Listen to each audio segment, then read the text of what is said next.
বোনদেরকে বলে দিই, অনলাইনে যেহেতু যাবে, আল্লাহর ওয়াস্তে আমাদের ফোনে কোনো ফোন দিবেন না, আল্লাহর ওয়াস্তে আমাদের ফোনে আমাদের হোয়াটসঅ্যাপে কোনো মেসেজ পাঠাবেন না। আর এমন এমন মিষ্টি ভাষার মেসেজ দেখলে মনে হয় যে মানে সব অসহায় মেয়ের দায়িত্ব নেওয়ার জন্য আমরাই আছি। আর সবার একটাই সমস্যা, আমার স্বামী ভালো না, আমার স্বামী ভালো। তার ধারণা যে তার স্বামী ভালো না, বাকিদের সবার স্বামী ভালো।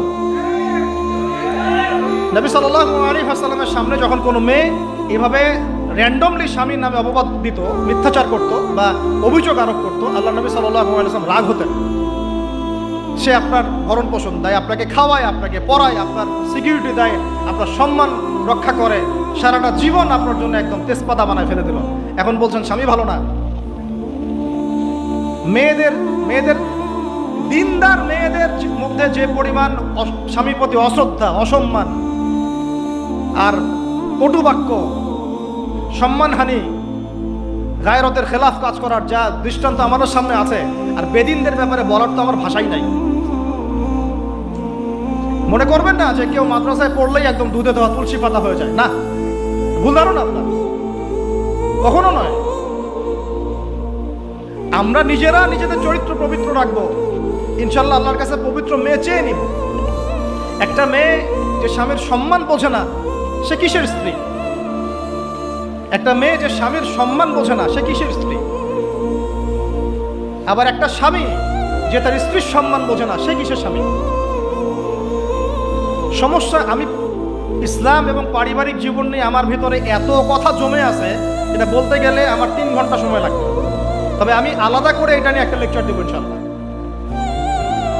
কিছু কিছু বিষয় আপনার চেয়ে আমার বয়স কম হতে পারে, কিন্তু এই বিষয়গুলোতে আমার অভিজ্ঞতা আপনার চেয়ে 10 গুণ বেশি আছে। আর একটা ভুল তো জীবনে করতে যাবেন না, সেটা হলো যে ফ্যান্টাসিতে ভুগে অতিরিক্ত দায়িত্ব নিতে চায় না। ফ্যান্টাসিতে ভুগে অতিরিক্ত দায়িত্ব নিতে চায় না, তাহলে দিন থেকে আপনি বিচ্যুত হয়ে যেতে পারেন। স্ত্রী হবে কেন? কোমল, নমনীয়, শুনবে, আনুগত্য করবে, যে কথাগুলো কোরআন সুন্নাহর মধ্যে আছে এগুলো শুনবে, আনুগত্য করবে, স্বামীর সম্মান বুঝবে। সারাদিন স্বামী বাহির থেকে কষ্ট পরিশ্রম করে বাসায় ঢুকে, তার চেহারা দেখলেই যেন সব পরিশ্রম ভুলে যায়, এমন হবে স্ত্রী। ঘরে ঢুকেই খাটাস খুটুস, কথা নাই, বার্তা নাই, ঝগড়াঝাটি, হ্যাঁ, খাওয়া রেডি করা, যাও খেয়ে নাও। আপনারা কি মনে করেছেন? নবী করিম সাল্লাল্লাহু আলাইহি ওয়াসাল্লাম বলেছেন, আল্লাহর পরে যদি আমি কাউকে সেজদা করার আদেশ করতাম, আমি মেয়েদেরকে বলতাম তারা যেন স্বামীদেরকে সেজদা করে। এখন তো আপনারা সব তসলিমা নাসরিনের ফ্যান হয়ে বসে আছে, ওরা আপনাদেরকে ব্রেইন ওয়াশ করে দিয়েছে। সব ক্ষেত্রে সমান অধিকারের কথা আপনাকে কে বলেছে? কোন কোন ক্ষেত্রে আপনাকে অগ্রাধিকার দেওয়া হয়েছে। আপনি খুঁজছেন সমান অধিকার, আর ইসলাম দিয়েছে অগ্রাধিকার।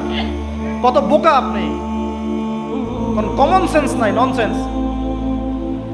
বাসায় ঘরে ঘরে প্রবলেমসগুলো চলতেছে, ঘরে ঘরে। কেন এত বেসবর? কেন এত আনুগত্যহীনতা? কেন? কথা শুনতে হবে, মানতে হবে, বিশ্বাস করতে হবে। সম্পর্ক শুধু ভালোবাসার বলে টিকে থাকে না, সম্পর্ক টিকে থাকে একে অপরের বিশ্বাসের ফলে, একে অপরের শ্রদ্ধাবোধের উপরে, একে অপরের সম্মান বোধশক্তির উপরে, এগুলোর উপর সম্পর্ক টিকে থাকে। সৌন্দর্য, ভালোবাসা তো আজ আছে কাল নাই। বিশ্বাস, রেসপন্সিবিলিটি, সবর, ইতাআত, এগুলোর উপর সম্পর্ক টিকে থাকে। তখন ভালোবাসা এত লম্বা হয় যে দেখেন অনেক চাচা চাচিরা আছে এখনো, বৈবাহিক সম্পর্ক হচ্ছে 40 বছর, এখন পর্যন্ত কোনোদিন ঝগড়া লাগে নাই। এমনকি ওই চাচিকে আপনি বলেন যে বাসার থেকে অন্য জায়গায় থাকতে, ও স্বামী মরে গেলেও ওই স্বামীর ভিটা ছাড়তে রাজি না, যে না, আমি আমার এই স্বামীর ভিটা ছাড়তে রাজি নই।